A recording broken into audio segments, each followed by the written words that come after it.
Hey guys, welcome back to my channel. Hope you guys are having a wonderful day. The month of September was absolutely beautiful in Korea. I couldn't be more grateful for the weather and just the whole vibe of the country. Everything's kind of cooling down.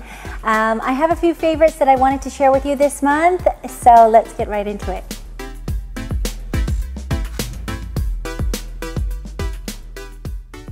So the first is a Korean skincare product, actually two products.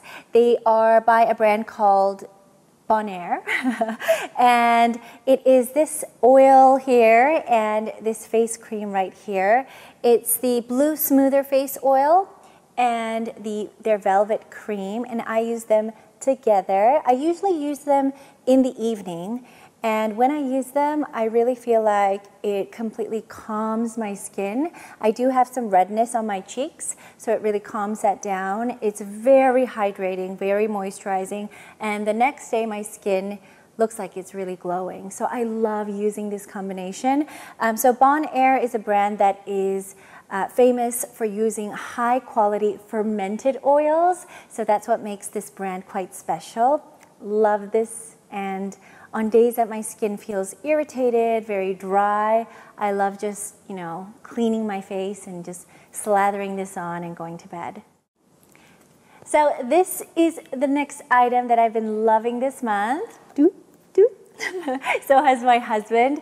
It is the LG Pra L LED face mask, and it gives off the red LED light that is supposed to be very healing for your skin. You can find this in a lot of dermatologist clinics or skin clinics or spas. They often use these, but of course at sort of like higher levels. This is obviously safe for using at home, so it's a lot lighter, I guess. It has a timer, so it's for 9 minutes. You turn it on once you put it on, and there's like these goggles that protect your eyes. But it is good for you to keep your eyes closed, so maybe when you're lying down or something. And yeah, it's supposed to like help regenerate the cells. And I find that when I use this, the next day my skin feels a lot smoother and like a lot brighter, like as if I've used like a very intense sort of vitamin C serum the night before. The good thing about like these sort of gadgets, I think the important thing is that it has to be easy to use. Otherwise, you won't really end up using them, even though they're really expensive. So in the case of this mask, it is quite pricey. In Korea, it's probably over 500,000 won. Very expensive. I don't recommend it if you're the type of person who gets sick of things easily. Like if you really want your money's worth, you should be using this every day. Maybe with your partner, get the whole family to use it. but really, really cool device to use, and I really do feel like it works.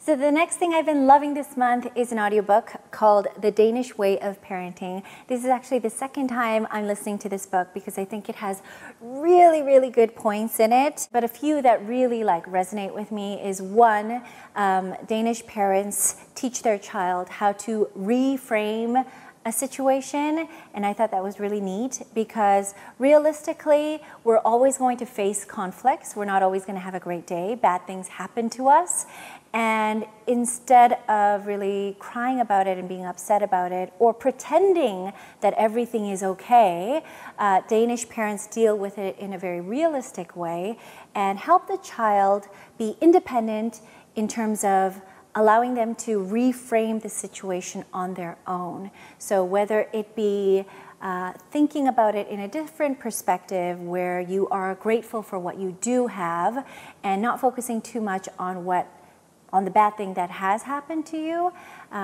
So it's being positive, but in a realistic way. So it's not pretending that everything's okay.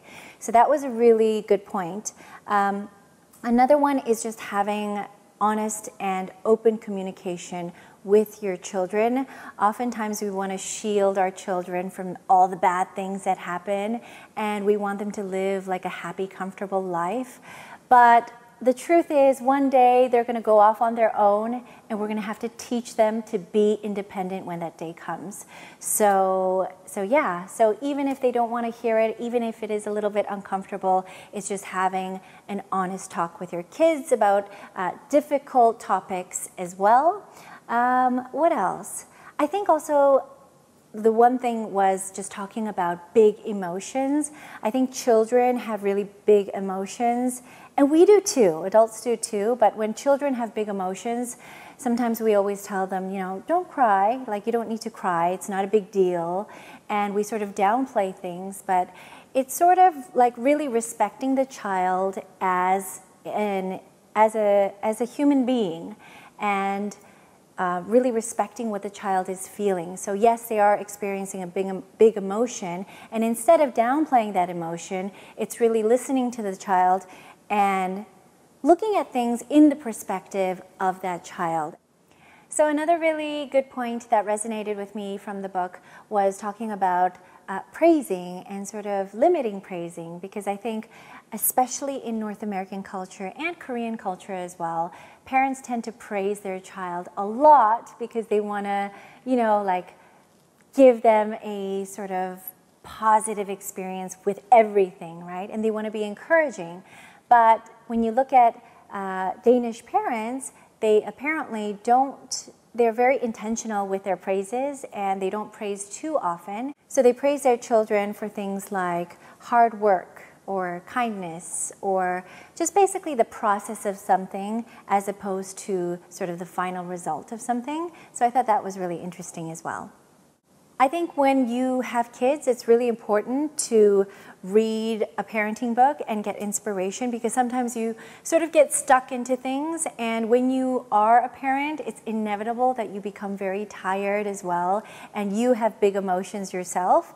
So sometimes like reading a book about, you know, a different perspective on parenting your child can be quite inspirational and helpful, and maybe you already knew it, but it's kind of like a helpful reminder as well. So those are it for my favorites. For any of the items that did interest you, I left links below.